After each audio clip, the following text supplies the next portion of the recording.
treaties and declarations which we shall cover. Now what does international refugee law consist of?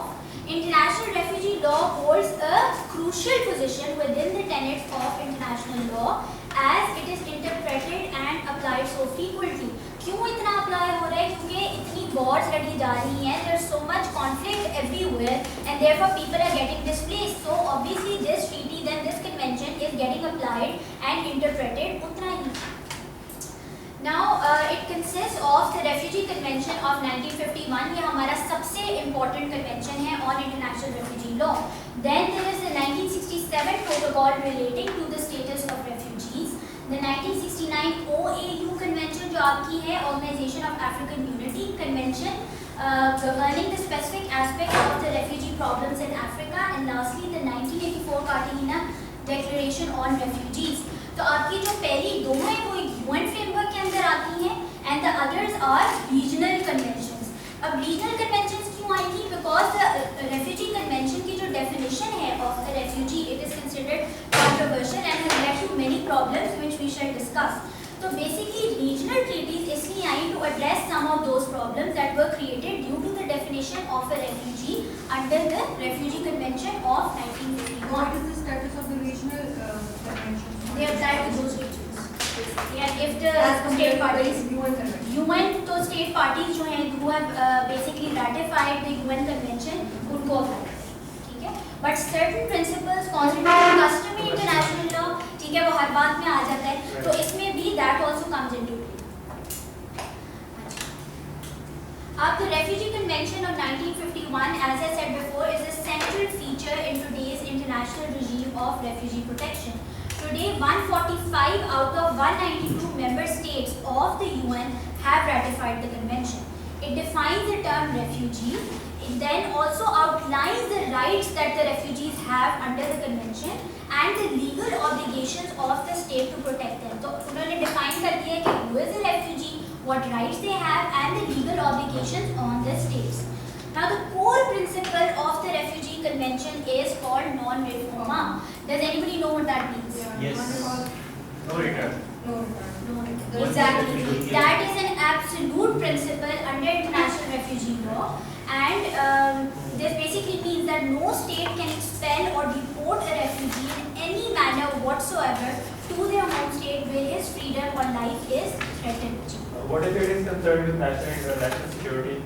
वो आपकी exceptions आ जाती हैं, वो भी काम ठीक है. This is the bedrock of refugee protection. Ji. Asylum और refugees, IDPs, stateless, ये एक ही चीज़ है? नहीं. Asylum seeker is distinct from refugee. वो भी discuss ठीक है. So don't confuse the two.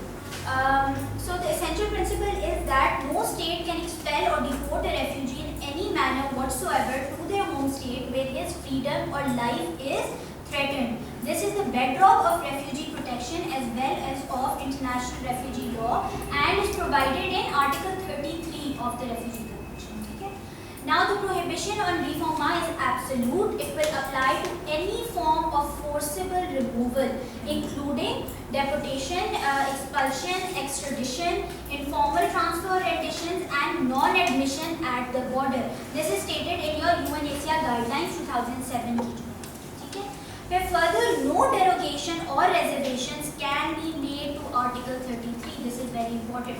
तो अगर कोई state है ratify कर लिया, they cannot derogate from this principle. Under the 1951 Convention, ये आपके Article 42 में लिखा हुआ है. जी. And if that state derogates to, Sadly इतना कोई फर्क नहीं पड़ता. You will just be यानी international आपको criticism मिलेगी, but that is about it. And if there is a dispute between state parties to the Refugee Convention जो अगर UN की हैं, तो then they can take such a dispute to the ICJ. That is. And is there any time period specified in कितने time से refugees go रहे हैं, कितने को refugee हैं? It all depends on the state from where the refugees has come, the internal. कि whether the conflict is over. हाँ, बिल्कुल. refugees हमने return किए हैं, तो वो मतलब जी अभी. We'll come to that. एक तो Pakistan is not a party to the protocol or the convention, ठीक है? So, ji. Yet the biggest or largest. Exactly. तो अब यही देख लें कि Pakistan is one of the few states and we are not even a rich country to begin with, yet we we were shouldering this burden. So what about those countless rich countries who are just shying away from this responsibility? Why did Pakistan ratify the convention? Because sometimes they think कि वो legal obligations का आपका threshold बढ़ जाएगा and that might create further obligations upon the state, so they don't want to unnecessarily burden themselves. Especially being weak state, because then they Exactly. can be easily crushed. Even though we are already doing this, but वो होता है ना कि international एक instrument है तो automatically घबरा जाते हैं, they don't really know that exactly. Local laws को भी उसके साथ जी बिल्कुल. अच्छा तो ये आपके फिर बेसिक प्रिंसिपल हो गए. फिर what are the rights of a refugee that are protected under the refugee convention. It exempts refugees from reciprocity. जो हमने प्रिंसिपल पढ़ा था reciprocity का, it exempts refugees from that. That means that the granting of a right to a refugee should not be subject to the granting of similar treatment by the refugee's country of nationality. तो ऐसा नहीं है कि अगर आपके मुल्क में refugees हैं then you give them basically a bad treatment अगर उनकी कंट्री ने आपके लोगों के साथ कोई बुरा सलूक किया हो. So the principle of reciprocity does not apply when it comes to refugees. Then ये जो आप नेशनल सिक्योरिटी की बात कर रहे थे उसमें states do have this authority कि they are able to take provisional measures against a refugee if needed in the interest of essential national security. Then you have to respect a refugee's personal status and the rights that come with it, particularly rights related to marriage. ये आपके सारे उसमें refugee convention में stated है. Then you also have to provide free access to courts for refugees. You have to provide administrative assistance, identity papers, travel documents, and you have to allow refugees to transfer assets as well. Assets यानी जो उनके original मुल्क में थे assets के उनको transfer कर दिया जाए. If they are here for indefinite period, so they will obviously want their transfers with the immovable property. आपके पैसे भी तो हो सकते हैं. जी immovable property जो टाइटल तो आपके पास होगा ना. Land and property, about land and property. Title आपके पास ही होगा उसका. ठीक है अगर आप साथ में. that relocation of the host state that they have to accept. बिल्कुल. This is the legal obligation of the host state. Then you have to provide the possibility of assimilation and naturalization to refugees. You have to cooperate with the UNHCR in the exercise of its functions, and you have to help UNHCR supervise the implementation of these rules. Then you have to provide information on any national legislation they may adopt to ensure the application of the convention. तो जैसे आप कह रही थी ना कि national आपने भी legislation करनी होगी to make it compatible, तो you have to provide information of that as well. Then if you have to settle disputes, तो that they may have with other contracting states, जैसे मैंने कहा वो ICJ में लेके जा सकते. Who's they here? Refugees? The contracting states basically.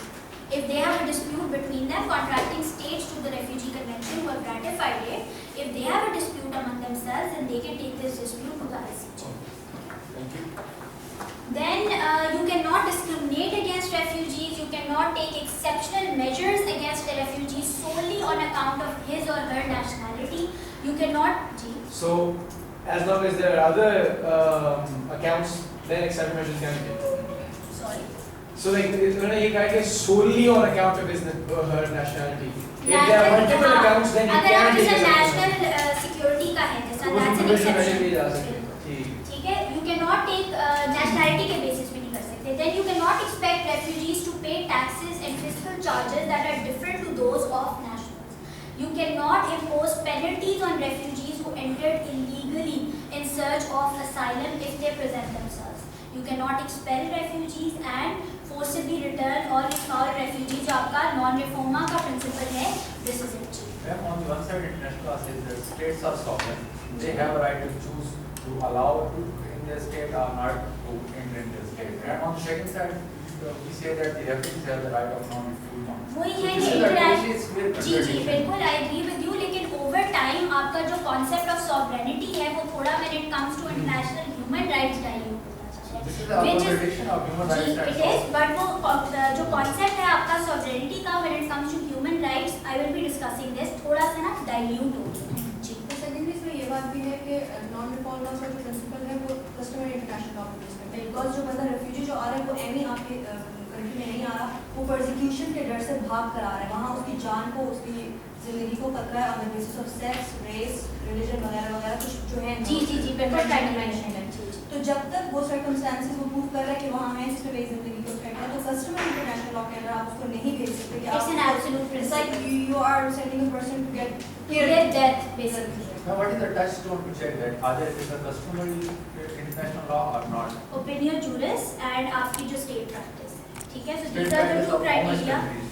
State practice का ये कोई set 10, 20, threshold नहीं 100, है, but एक जो एक आपका juris के opinion में या फिर आपकी जो generally एक established practice चली आ रही है, which is also in your international law books वगैरह, some certain things have just been established. This is a gray area. Not really. It How is many, established. for how here. many years, for how many countries, this is not established? It is being practiced in how many countries it is not confirmed? For how many years? आप ये or देखिए how- कि article 33 की आप बात करें ना कि कस्टमरी इंटरनेशनल लॉ का प्रिंसिपल है जैसे आपने कहा, बट उसमें भी सेक्शंस आ जाती हैं of how this is interpreted, उसमें भी डिफरेंसेस आ जाते हैं, तो will be coming to that. I don't know if मेरी अंडरस्टैंडिंग जो वो कस्टमर इंटरनेशनल लॉ ठीक है या नहीं, लेकिन जो मेरे एनालिसिस का ओपिनियन है वो ये कि customer international law is always incline towards humanity, law वगैरह से हट के, मतलब वो एक ऐसी चीज़ है कि जिसको कोई भी एक आम इंसान या ज़ीशुर इंसान जो है वो ह्यूमन ग्राउंड्स पे उसको चैलेंज नहीं कर सकता। It's not going to be something controversial. You are basically saying कि एक criteria क्या है, clear. हाँ, तो I'm saying कि कस्टमर इंटरनेशनल लॉ में there are not many principles which you will say कि there is a grey area in respect to those. जिस तरह ये है कि civilian और combatant में आपने distinguish करना है, that's also part of customary international law. So ऐसा नहीं है कि कोई बहुत ही कोई confusing आपको लग रहा हो कि एक स्टेट ने वो implement किया तो स्टेट practice बन गई है, ऐसा कोई ऐसा principle होता है customary international law which is generally accepted. ठीक है? मेरे ख्याल से अभी तक ऐसा कोई कस्टमर इंटरनेशनल लॉ नहीं है जिसको इस बेसिस पे जो है जी, reject किया There गया is a specific action which is performed in 56 Islamic countries only, and not in non-Islamic countries. Either this can become a customary international law for whole I world, think you and have whole world to will be have a binding. generalized वो Islamic उस पे नहीं आप कर सकते. I don't think that can constitute as a customary 56 principle. countries are practicing. हाँ, I think वो आपकी फिर domestic legislation में obviously फर्क आता है कि then you look at other Muslim countries, what laws they are implementing, what principles they are safeguarding, that can be it. But for customary international law, that has a wider ambit. You have to take into account regional, religious, cultural, economic, social, all these differences into account, तब जाके वो principles in place हो. अच्छा, then what is the definition of a refugee under the Refugee Convention? Perhaps the most significant contribution of the 1951 Convention is its definition of a refugee. The term refugee is specifically defined by the Convention and given protection in international law. This means that a refugee has a unique legal status and makes it different from other terms such as migrant or asylum seeker. So they are different from each other. You should not confuse the two. Most important, the critical legal protection provided by the principle of non-refoulement is only applicable to refugees. तो वो migrants को नहीं apply करती, वो asylum seekers को नहीं apply करती, वो सिर्फ और सिर्फ refugees को apply करती है. That is why अगर आप इतना उनको एक safeguard दे रहे हो, एक absolute safeguard दे रहे हो, then it becomes crucial कि definition of a refugee क्या है? Who all fall within this category? Now, however, an obligation not to return refugees does not necessarily equate to a right to asylum, since states are not under an obligation to grant asylum. The term migration, on the other hand, is often understood as a voluntary process. For example, the term can refer to someone who has gone to a different state to search for better job opportunities, so that can be migration. ठीक है? अब asylum उसमें और migration के अंदर ये non-refoulement का principle नहीं है. Therefore, states are also under no obligation not to return migrants into their territory under the Refugee Convention. So when the danger that is caused, the status of them being a refugee is over with, then the government Has the can right. has the जब right वो to send them conflict back. खत्म हो गया. Right. Whereas with When they no asylum, longer fit the criteria for a refugee, and क्या है definition? अभी we'll just come to that. ठीक है? So this right here is the definition of a refugee stated in the Refugee Convention, and it is one of the most used definition.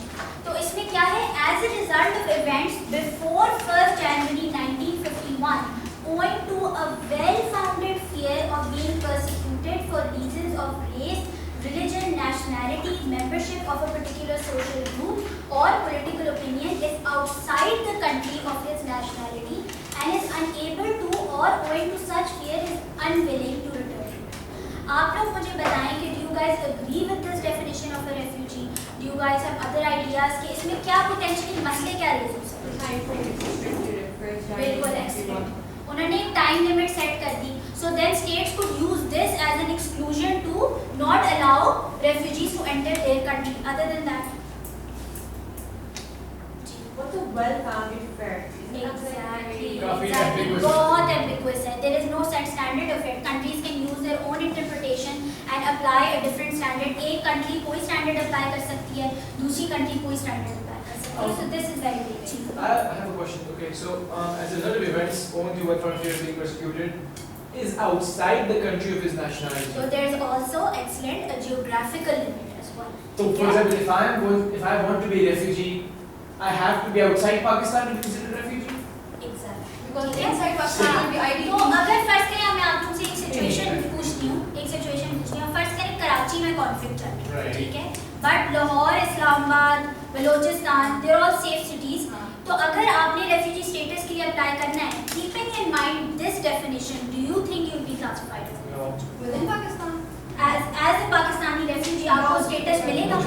नहीं मिलेगा. Because they have set a geographical rule, they say that you have to be outside the territory. There should not be another place in your country where you can seek shelter. And then and only then can you acquire the status of a refugee under international refugee law as per the definition of a refugee in the Refugee Convention. Are you saying that this is a flaw in this? This is a flaw. This Why? is a major flaw. Because देखिए अगर आपको fear है, अगर एक area में है वो कोई बॉर्डर सिचुएशन है और दूसरा एरिया ठीक है तो मैं बजाय कि दूसरे मुल्क में जाऊँ दूसरे एरिया में क्यों नहीं चली जाती जहाँ मैं अपने आप जा सकती हैं लेकिन what आप किस तरह प्रूव करेंगी कि the people who are trying to kill you cannot follow you? That is why But you can. Your life is still at danger. नहीं वहाँ लॉ एंड ऑर्डर की situation law and order situation different होगी वहाँ भी तो मेरी state की अच्छा, for example, there let's say there are terrorists after you, ठीक है? And would you rather prefer moving to Karachi or the United States? then I will apply for asylum, not as a refugee. नहीं इसका तो ma'am फिर हर कोई refugee बन There is a difference, but again, this is a problem that African countries face, and that's why they amended the definition of a refugee in their convention. उन्हें भी ये मसला लग रहा था. They thought that this was a major flaw in the protection regime, and that's why they amended this, and they took out this geographical limit from it, and this time limit as well. तो time limit और geographical limit हमारी additional protocol जो है 1967 की उसमें से भी निकाल दिया था उन्होंने for this very reason. अच्छा I don't use law and definition को मैं हाँ तो आपका everybody has जो a टाइप है वो हो रही है वो अनविलिंग टू रिटर्न है जी. बिकॉज़ एक शख्स आया एज अ रिफ्यूजी आया वहाँ सेटल हो गया उसने अपनी जिंदगी स्टार्ट कर दी ठीक है जो भी बिजनेस वगैरह आएगा उसके बाद उसके मुल्क के हालात ठीक भी हो गए now he is unwilling to return to his country बिल्कुल तो that's right. Everybody is entitled to their opinion. according to this definition the person only like claim to be refugee once he's outside the country like what if I'm in Pakistan right now but I want to go so That is the issue, na? That is the Yeah, issue with this outside, I definition. That is the exact issue. अच्छा, Now, what's your opinion? my opinion is that there should be no geographical limit because you don't. देखिए ना सब when people are determining the status of a refugee, there are so many people in line. If you're already setting this as a standard, then it makes it very very difficult to acquire the status of a refugee. And why not about safe zone? Like US is trying to say in international forum that there should be a safe zone in Syria. देखिए safe zone भी अब जितना उन्होंने कर दिया ना transit zone बना दिए हैं ठीक है that also I feel is not the best solution to this जी मैम तो उसका स्टेटस क्या होगा जो कराची से लाहौर ट्रांसफर होता है? Internet displacement But according to Europe, kind of conditions are not looking at overburden on other countries, and secondly, people. बिल्कुल we will coming to this Poor extent countries will tend to जी, rich countries बिल्कुल like extent point that's why जो आपकी wealthy countries है they need to shoulder the burden together ये नहीं होना चाहिए कि सिर्फ 10 countries in the world are shouldering the burden together लेकिन उसमें वो क्वेश्चन आता है कि नेशनल सिक्योरिटी की वजह से हम ये अलाउ ही नहीं करते कि वो हमारे कंट्री में बिल्कुल that is a valid exception and ये होना भी चाहिए it's completely justified Plus, this definition compels a refugee to break laws, a lot of laws, in order to get outside. I mean, it will compel him to like somehow smuggle into another country, or human trafficking को ही करेगा ज़्यादा. तो वो आपके इस तरह की भी पनिशमेंट्स आ सकती हैं, आपकी इमिग्रेशन उसमें भी पनिश की जा सकती हैं कि इलीगल इमिग्रेशन और that can come in international borders होते हैं, इनमें ह्यूमन राइट्स रेफ्यूजीज कमीशन के जो है बाकायदा ऑफिसेज होते हैं ताकि उन्होंने वो जोन्स भी बना दिए गए हैं, ठीक है, वो लाइन लगी होती है, उन्होंने पूरे मैंने डॉक्यूमेंट्रीज देखी थी इस पे, तो there were long lines upon long lines of just people जो बॉर्डर के बिल्कुल पास थे, एंड उन्होंने शादी कंडीशंस में उनको रखा होता है, their camps, they are not getting any facilities whatsoever. जी, So you cannot force a refugee to move back. और अगर that's non-reforma, so that principle is absolute. Now let me just proceed, I'll take questions as you come. So अच्छा, जी, the बिल्कुल. refugee का जो biggest issue है non-reforma, French में कहते हैं, मैं तो non-reformant ही कहता हूँ. Anyway, so उस पे issue ये होता है कि the biggest problem is that non-reformant का जो principle है, that is absolute, the prohibition is absolute, but the big exception is that it only applies to refugees, right? And the determination of refugee status is made by countries, by national law. So अगर एक मुल्क कहता है कि ये X person is a refugee, फिर आप उसे वापस नहीं भेज सकते. But the determination many countries don't make. They say they are asylum seekers. वो मैं अपने lecture में बताऊंगा. But there's a difference between an asylum seeker and a refugee. तो हम अफगान refugees को for example, we don't media में कहते हैं अफगान refugees, but legally उसकी classification हम refugee नहीं करते. So as long as you don't classify someone as a refugee, then if you send them back, you claim that you are not violating the principle. So what if you consider someone as a refugee and that person is unwilling to go back to his country? Then you cannot send him back. The principle of Even if the condition is good. Even if the condition is good, नहीं, इसलिए ना it's a well-founded fear of persecution. So the well-founded criteria is an objective criteria as well. Yeah. तो आपने देखना है कि well-founded मतलब for example एक स्विट्जरलैंड से एक refugee आ गया कि मैं डरा हूँ, तो वो probably not No, good. but if somebody comes from a country where there's like political pressure or like Yeah. war going on, UNHCR का एक handbook है 300 pages का, उन 300 pages का step by step criteria होता है. but when if it's fixed, what if it's fixed? Can you send it back then? So when it's fixed, then there is a reassessment of that criteria. And then you can send it back. Then you can. And the burden That of is the fees billing. That is the fees billing. No, No. That depends कि आपकी criteria once you have made it to a refugee, then उसकी certain conditions होती हैं refugees में. If it improves the condition, फिर उसकी आपकी re-screening करनी होती है. The UNHCR is involved in that activity. तो मैं आपके साथ. But the person's will is not involved. Person's will is in that stage not involved. Okay. अच्छा, so what is the protection given under the international refugee law? Now, keeping aside all the various conventions, treaties and declarations, but before I start with this, I just want to tell you that जो हमारी regional treaties थी, OAU convention थी, और Cartagena declaration थी, उसमें a lot of these laws were dealt with, and they took into account internal disturbances and other factors which were not present under the refugee convention. ठीक है? Now, keeping aside all the various conventions, treaties and declarations, we can assert that protection is the overarching goal of international refugee law.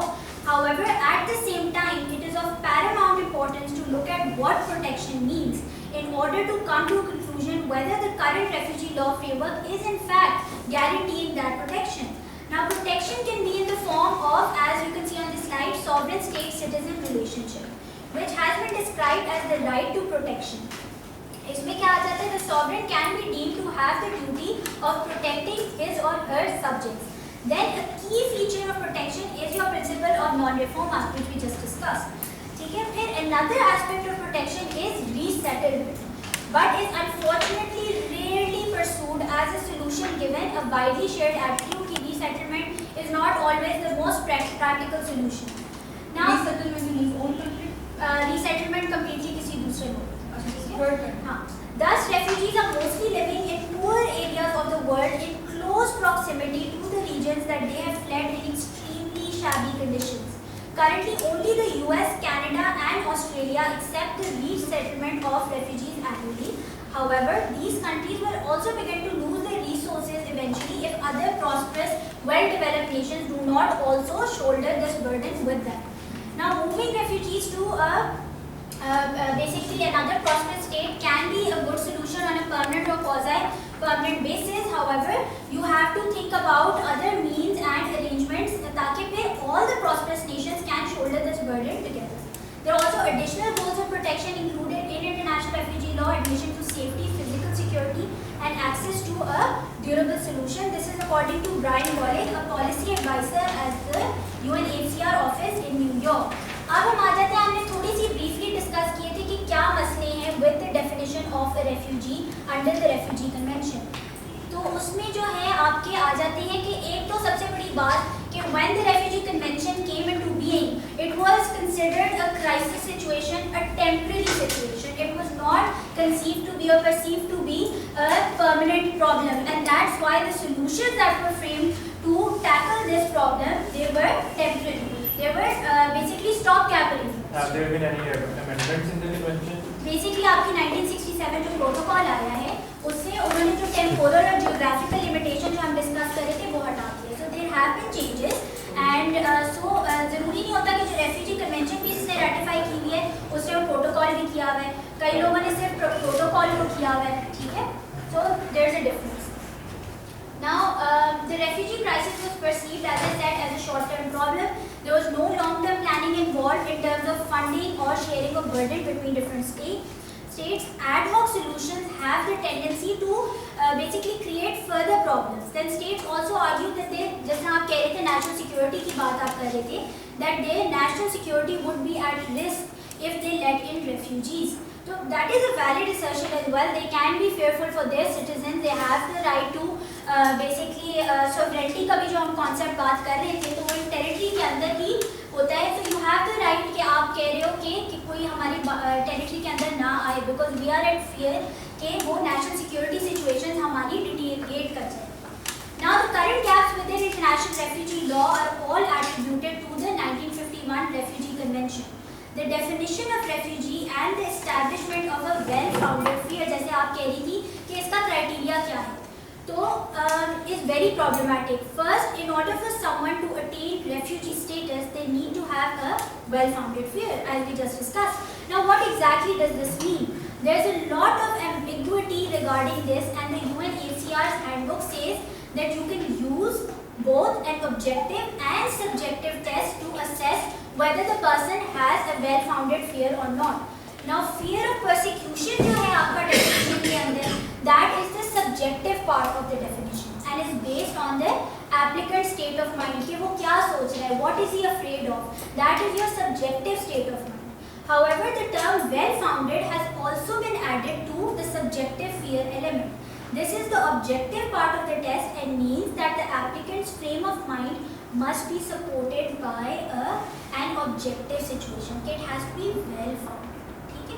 तो उन्होंने UNHCR का ये मानना है that you can determine whether there is a well-founded fear by using both an objective and a subjective test. Ultimately, it is important to look at a wide range of factors when states consider providing asylum to refugees. They need to look at racial, religious, national, social and political factors in order to determine whether the motive behind the application is fear. So they cannot look at one thing in isolation. They have to take a holistic consideration of the factors and तभी जाके can they meet the exigencies of justice. वरना अगर वो एक isolated factor के basis पर decide कर ले कि well-founded fear है या नहीं, तो that can lead to grave injustice. Additionally, the definition of a refugee places emphasis on events occurring before 1st January 1951. तो ये जो हम कह रहे थे टाइम लिमिट की exclusion है, वो यही है. States use this gap to deny access to refugees and argue that the definition's jurisdiction is not applicable to crisis in the 21st century.